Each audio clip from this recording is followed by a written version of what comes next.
Bismillahirrahmanirrahim. Alhamdulillah nahmaduhu wa nasta'inuhu wa nastaghfiruh wa na'udzu billahi min syururi anfusina wa sayyiati a'malina. Asyhadu an la ilaha illallah wa asyhadu anna Muhammadan abduhu wa rasuluhu wa ba'du. Kembali kita hadiri majelis dosa-dosa besar, dan hari ini kita sudah memasuki Al-Kabiratu Al-Arba'un, dosa besar nomor urut 40, Al-Mannan. Al-Mannan ini menyebut-nyebut, ngungkit-ngungkit pemberian. Seperti di sana ada anak kecil sekolah tidak punya sepatu. Ada ibu-ibu kemudian membelikan sepatu. Akhirnya sepatu itu dipakai. Pergilah anak itu ke sekolah bareng teman-temannya. Si ibu yang memberi kemudian melihat anak itu memakai sepatu. Apa kata ibu tadi? Adik, ini sepatu yang membelikan ibu ya. Nah, itu yang disebut dengan mannan. Si penerima otomatis akan sakit hati, minimal malu.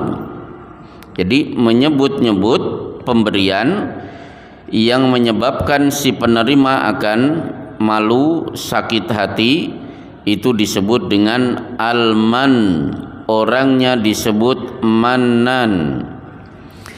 Baik, sebelum kita memasuki materi ini, ada beberapa hal yang perlu ibu-ibu ketahui.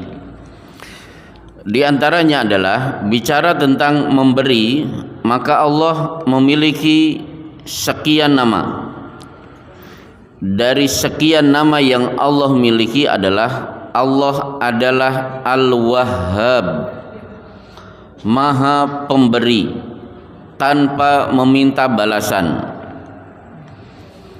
Contoh misalnya Allah berfirman, innaka antal wahhab, sesungguhnya engkau ya Allah adalah maha memberi terus menerus kepada hambanya tanpa minta balasan. Maka bagus kalau ada anak lahir diberi nama Abdul Wahab. Harapannya apa? Anak saya nanti suka berbagi. Meskipun cucu saya juga saya berikan nama, harapannya apa? Suka berbagi dengan kata karim. Orang Arab menyebut karim adalah suka memberi. Karim itu kalau bahasa masarannya nyahnyoh. Ada Pak, nyahnyoh masih ada dipakai? Ya masih. Nyahnyoh itu karim bahasa Arabnya.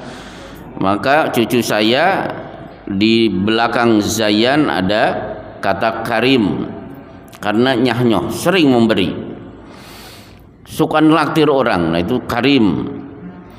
Baik, berkenaan dengan memberi, maka ada 3 tipe manusia berkenaan dengan memberi. Di surat An-Nisa 37, 38, 39. Nanti bapak-bapak bisa cek surat An-Nisa ayat 37, 38, 39. 37 ada orang tipenya alladzina yabkhuluna wa ya'muruna an-nasa bil bukhli. Dia bakhil dan mengajak orang lain supaya bakhil seperti dirinya. Ini tipe pertama. Yabkhuluna, tangannya gegem. Maka betul Allah berfirman, wa qalatil yahudu yadullahi maglulah. Orang-orang Yahudi berkata, menuduh Allah, tangan Allah itu gegem, pelit. Nah, baik. Tipe kedua di ayat ke-38, walladzina yunfikuna amwalahum ria'an nasi wala yu'minuna billahi wala bil yaumil akhir. Dia rajin berinfak tapi riya, pamer, pengen dipuji. masuk kelompok pertama rugi, masuk kelompok kedua juga rugi. Kelompok pertama bakhil, orang yang bakhil, sayutawwaquna ma bakhilu bihi yaumal qiyamah. Seluruh harta yang dia miliki akan dikalungkan di lehernya pada hari kiamat. Ini kan rugi. Berarti di lehernya ada Pajero Sport, ada sawah, ada toko, ada rumah, ada kebun, perabot, termasuk piring, apalagi sendok, itu di lehernya semuanya. Tapi kalau dia berinfak sementara ri'a annas, pamer, ingin disebut-sebut, inilah 3 orang yang pertama kali diseret di neraka jahanam. Salah satunya adalah orang yang bersedekah tapi ingin disebut sebagai dermawan. Nah, yang ketiga, wa madza alaihim law amanu billahi wal yaumil akhir wa anfaqu mimma razaqahumullah. Nah, tipe ketiga, rajin berinfak atas dasar iman kepada Allah dan hari akhir. Berarti orang ini ikhlas. Baik, masalah pertama selesai. Masalah kedua, ketika Bapak akhirnya rajin memberi, berkali-kali Allah menyebut saat kita memberi, hakikat yang kita keluarkan itu bukan punya kita tapi milik Allah. Jadi jangan merasa saya berjasa, bisa berinfak, bisa mengeluarkan wakaf. Jangan merasa bangga. Kenapa? Berkali-kali Allah ketika menyebut infak, zakat, sedekah, Allah menisbatkan apa yang kita keluarkan itu milik Allah, bukan milik orang itu. Contoh yang paling mudah, Alif Lam Mim, dzalikal kitabu la raiba fihi hudal lil muttaqin. Ayat ini diakhiri dengan kata muttaqin, orang yang bertakwa. Siapa orang yang bertakwa itu? Alladzina yu'minuna bil ghaib, orang yang beriman kepada yang gaib. 2, wa yuqimunas sholata, menegakkan salat. Nah, kalimat ketiga, wa mimma razaqnahum yunfikun, dari sebagian rezeki yang kami berikan kepadanya mereka infakkan. Jadi ketika saya berinfak, itu rezeki yang Allah berikan kepada kita. Jadi jangan merasa hebat, saya sudah bisa bersedekah. Nah, kemudian akhirnya ketika kita bersedekah, maka beberapa kali Allah memberikan nasihat kepada orang-orang yang bersedekah supaya sedekahnya tidak sia-sia. Di antaranya adalah wala tamnu tastakfir, jangan memberi dengan berharap dapat keuntungan yang banyak. Nah, berarti ada orang-orang yang gemar memberi tapi ingin dapat keuntungan yang besar. Contohnya siapa? Contohnya caleg. Nah, ketika pemilu nyebar duit, itu kan memberi. Wala tamnun, jangan engkau memberi tastakfir supaya dapat keuntungan yang besar. Kenapa dia sebar duit? Supaya orang simpati, nyoblos dirinya. Begitu jabatan sudah dia dapatkan, dia manfaatkan untuk mengeruk keuntungan yang sebesar-besarnya. Kemudian di ayat yang lain, kalau tadi wala tamnun tastakthir itu surat Al-Muddathir, sementara ada rambu yang lain di surat Hal Ata 'alal Insan, surat Al-Insan.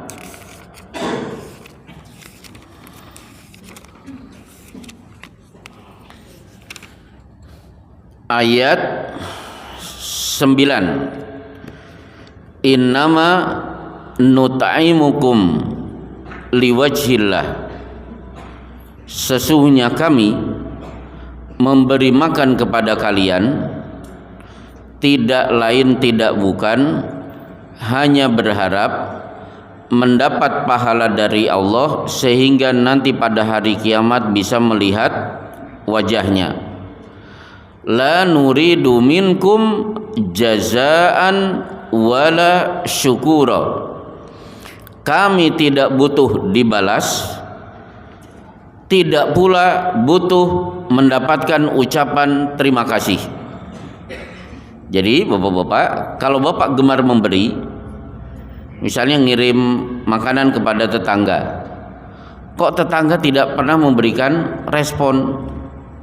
Perasaan sebulan ini saya sudah ngirim 4 kali, ngirim soto, ngirim sambal tumpang, sayur buah-buah, oblo, apalagi masakan masaran. Ya pokoknya begitulah. Dia tidak pernah boyo datang sesekali ngirim nasi goreng atau apa. Nah, ketika kita berkomentar seperti itu, berarti itu tidak ikhlas. Karena apa? La nuridu minkum jazaan, kami tidak butuh balasan, wala syukura, tidak butuh ucapan terima kasih. Jadi bapak memberi sesuatu kepada orang lain, begitu diterima dia langsung pergi, tidak ada basa-basi. Kemudian bapak ngomel-ngomel, memang Allah sengaja untuk menguji kita ikhlas atau tidak. Kok gak matur nuwun? Nah, berarti kita tidak ikhlas. Baik. Nah, tapi sekarang kita juga harus belajar, kalau memberi harus ikhlas, tidak butuh balasan, tidak butuh ucapan terima kasih, tidak berharap dapat keuntungan yang besar, tapi sebagai pihak yang diberi. Rasulullah sallallahu alaihi wasallam bersabda, "Man suni'a ilaikum ma'rufan fakafi'uhu." Siapa yang diberi kebaikan oleh orang lain, usahakan bisa membalas. Fa illam tajidu ma tukafi'unahu fad'u lahu hatta tarau annakum qad kafa'tumuhu.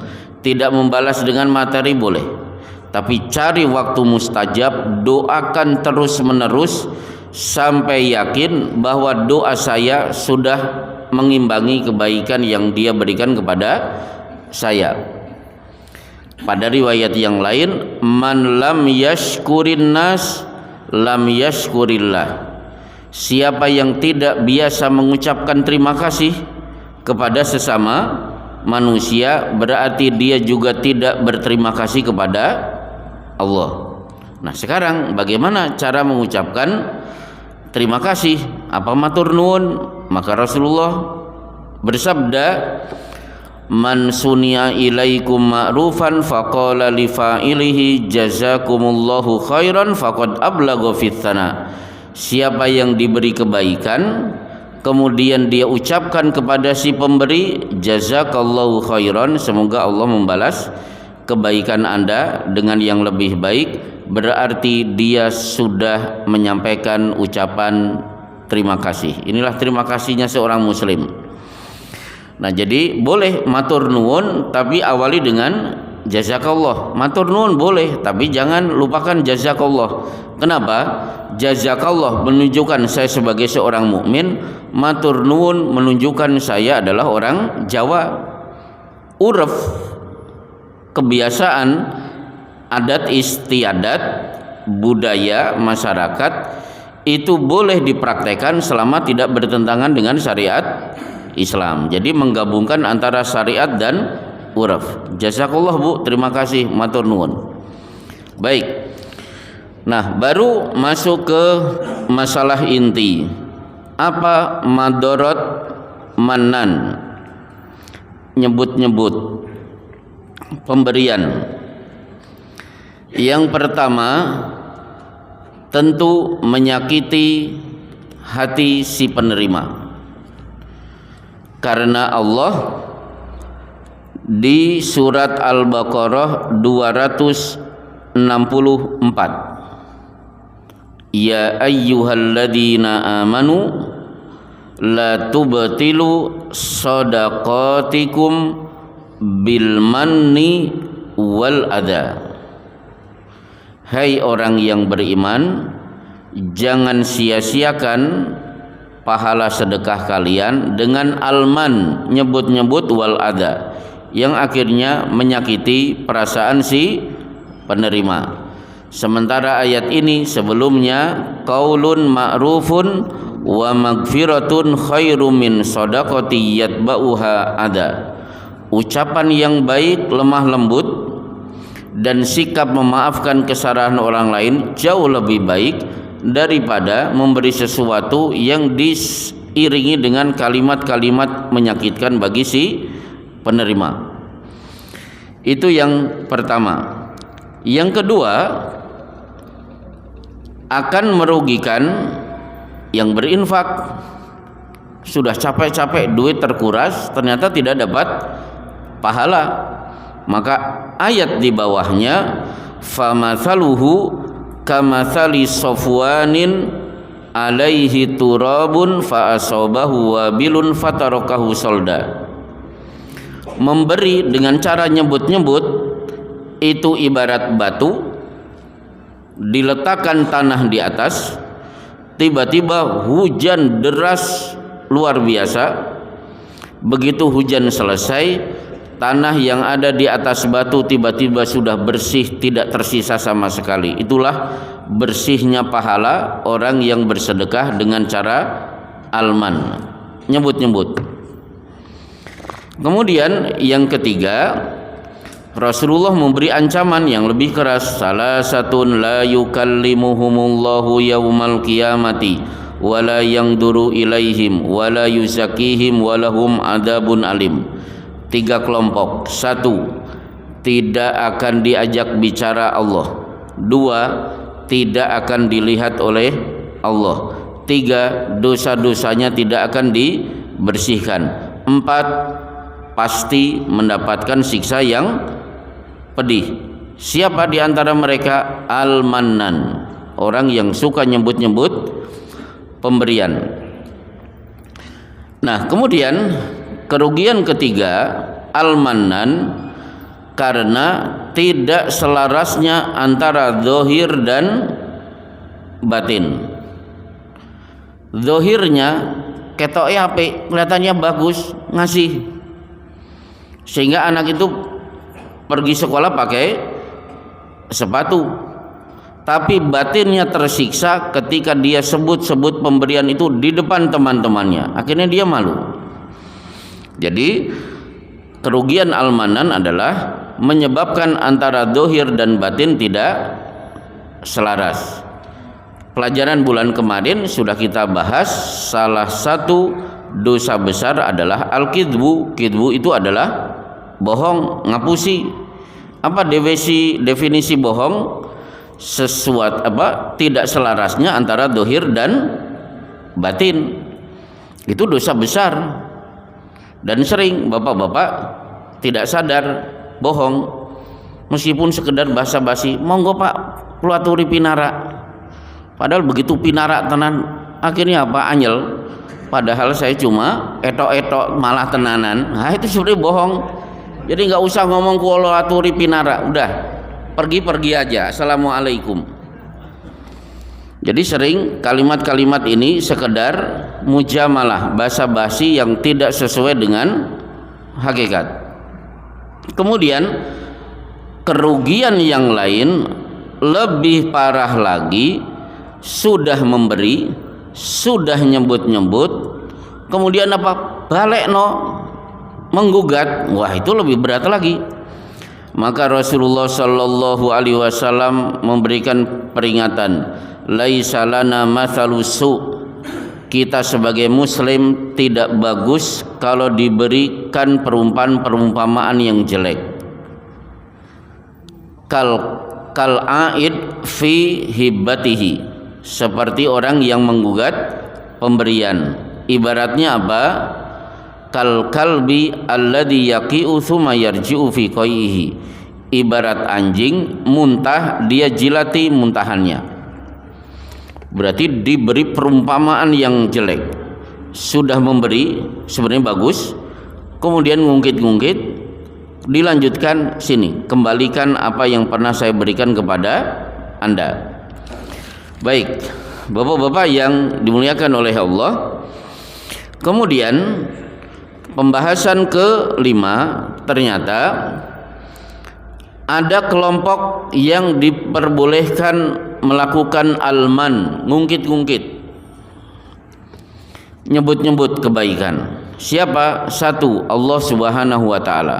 Jadi Allah punya hak ngungkit-ngungkit apa yang Allah berikan kepada kita.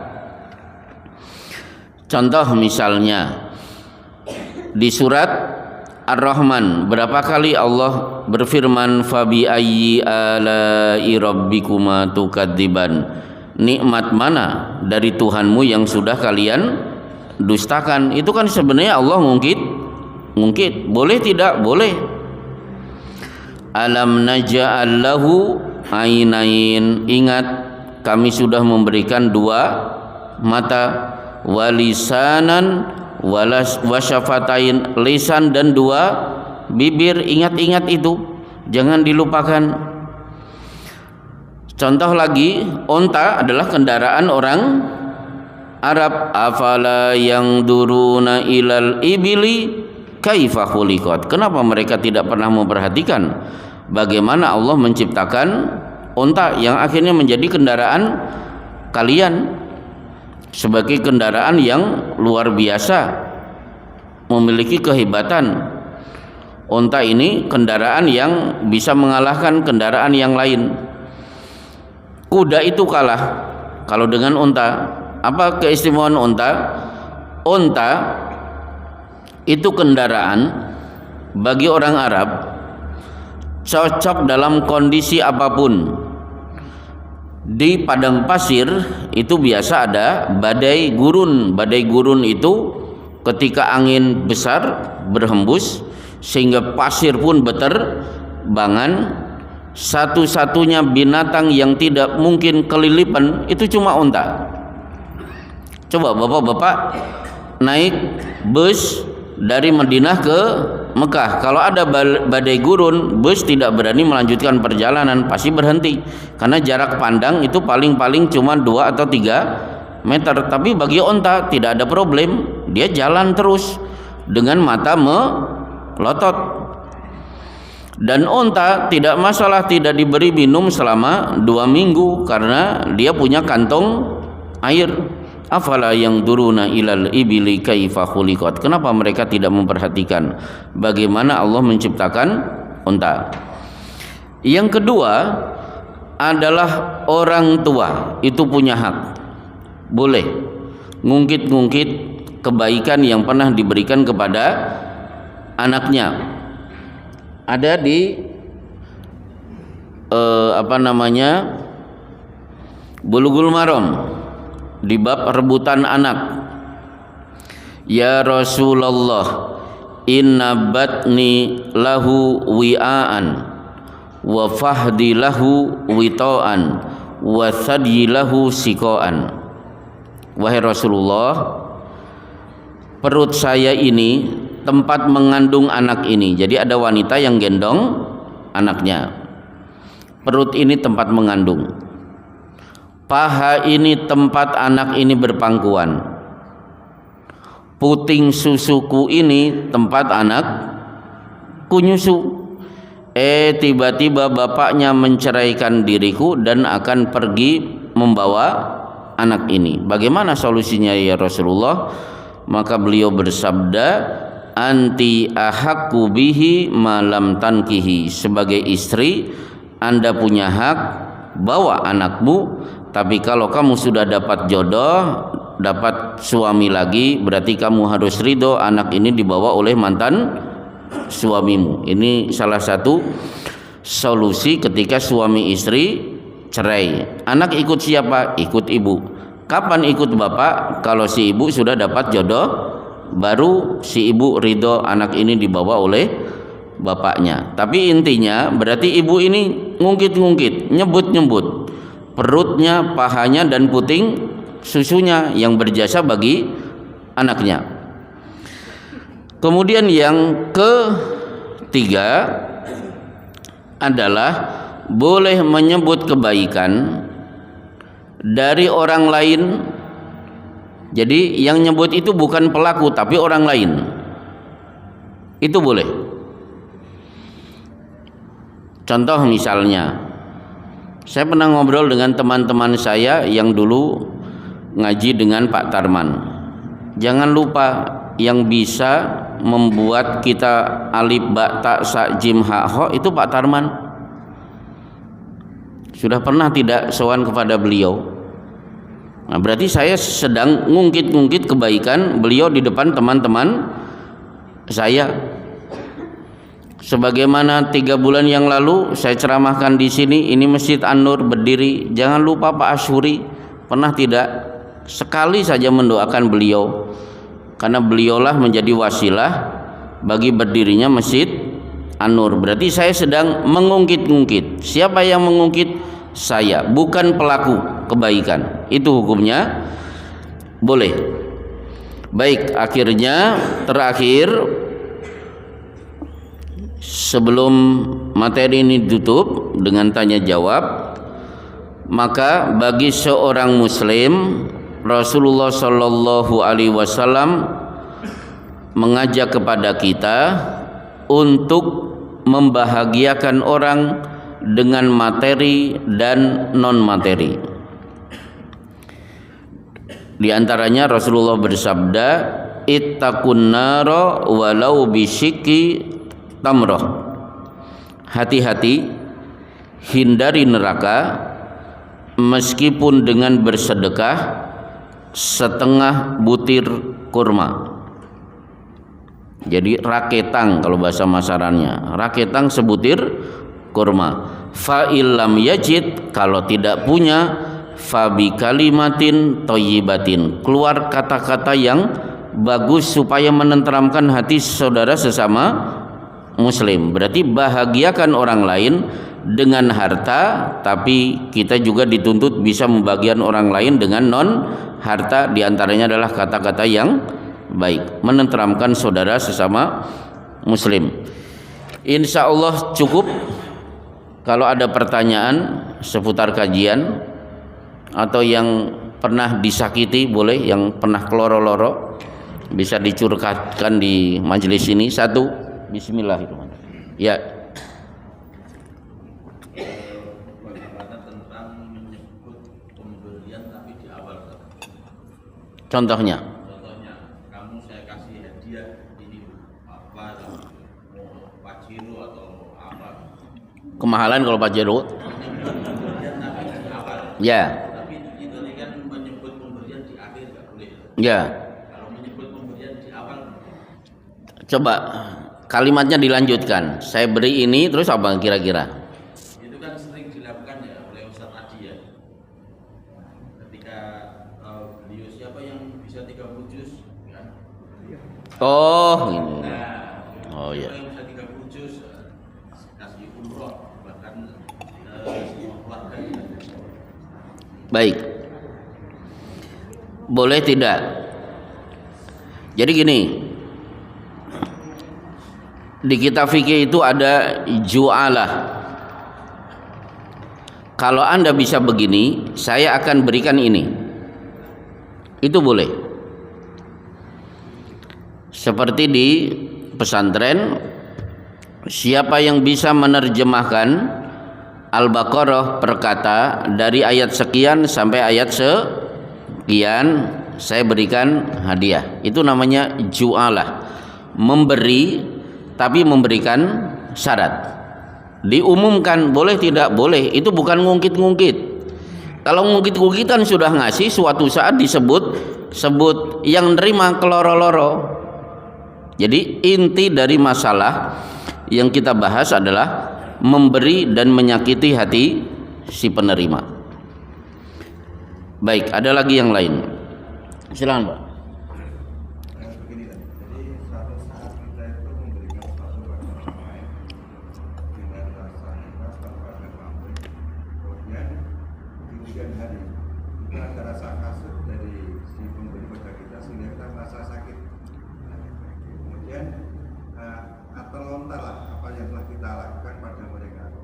Tak rewangi yang orang. Tak rewangi, wah ya. Karena Ya. satu sakit ini karena rasa kasut dari si Ya. itu bagaimana?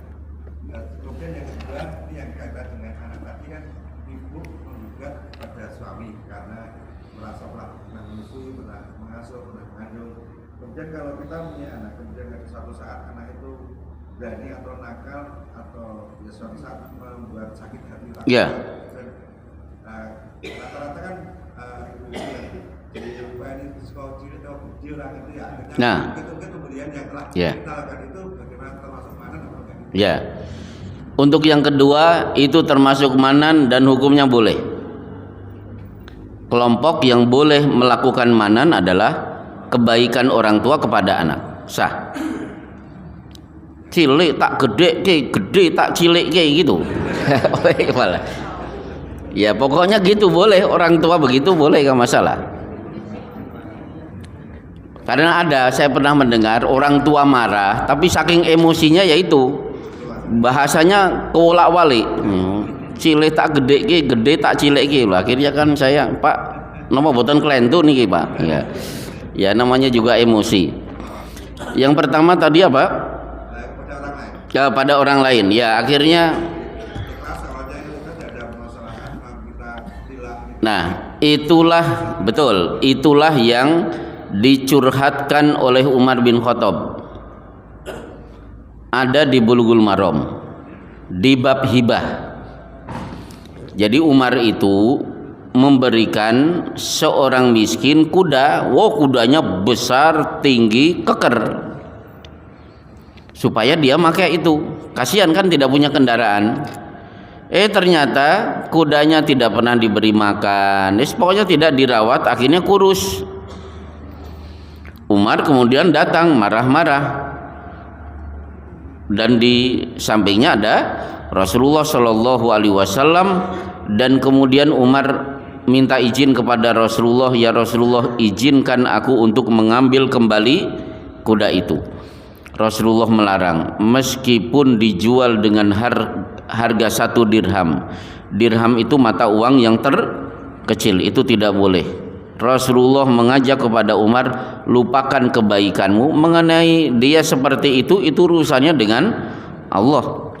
Dan dia terkena pasal, orang seperti ini terkena pasal innallaha karihalakum salatan. Allah tidak menyukai 3 perkara. Salah satunya apa? An idaatil mal, menyia-nyiakan harta. Sudah enak dapat kendaraan, ternyata tidak dirawat. Coba Bapak memberikan donasi misalnya motor bagus untuk seorang ustadz misalnya.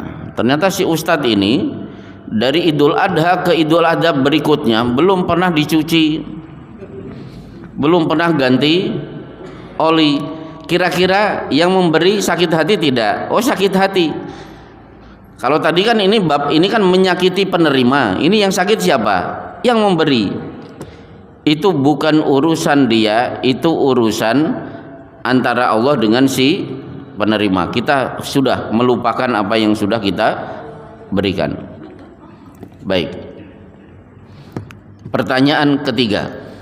Silakan yang punya pengalaman keloro-loro atau materi lain. Ada ibu-ibu mau bertanya, Bu? Yang biasanya curhat kan ibu-ibu. Ya. Bolehkah kita misalnya memberi sesuatu kepada orang lain yang tadinya orang lain itu sengsara, terus kita bantu dia menjadi sukses, tapi orang itu berlagak sombong sana sini. Untuk membungkam kesombongan itu dia temui, kamu itu tidak berpikir kalau dulu itu yang bantu saya misalnya. Nah, itu berarti mengkritiknya itu tidak ada orang lain tapi khusus untuk dia. Ya. Membungkam kesombongan dari orang yang telah diberitahu. Jadi itu. Ya. Itu pengalaman saya juga sebenarnya. Tapi saya sama sekali tidak mengeluarkan satupun kalimat bahwa saya pernah ada dengan dia di saat dia sedang susah. Kenapa? Karena memberi itu intinya dia harus melupakan apa yang sudah dia lakukan kepada orang itu. Mengenai dia akhirnya kemudian sombong dan lain sebagainya, biarkan itu urusan dia dengan Allah. Kan banyak perbuatan kita tidak usah ambil pusing, itu urusan dia. Contoh misalnya, la tasubbul amwat fa innahum qad afdau ila ma amilu. Jangan caci maki orang yang sudah mati. Itu urusan dia dengan Allah. Dia hari ini sudah mendapatkan hukuman dari perbuatan dia selama masih hidup. Hadis ini saya bacakan di mana-mana ketika Pak Harto meninggal dunia. Oh, ketika saya itu di Bekasi, ada di Jakarta, ada di Bekasi, Pak Harto meninggal dunia. Wah, yang sumpah serapah sangat banyak. Betul Pak Harto itu zalim, pernah melakukan kedoliman kepada kita. Tapi kalau meninggal dunia udah urusan kita dengan urusan dia dengan Allah. Madarat yang lain, bapak-bapak, mencaci maki orang yang sudah mati adalah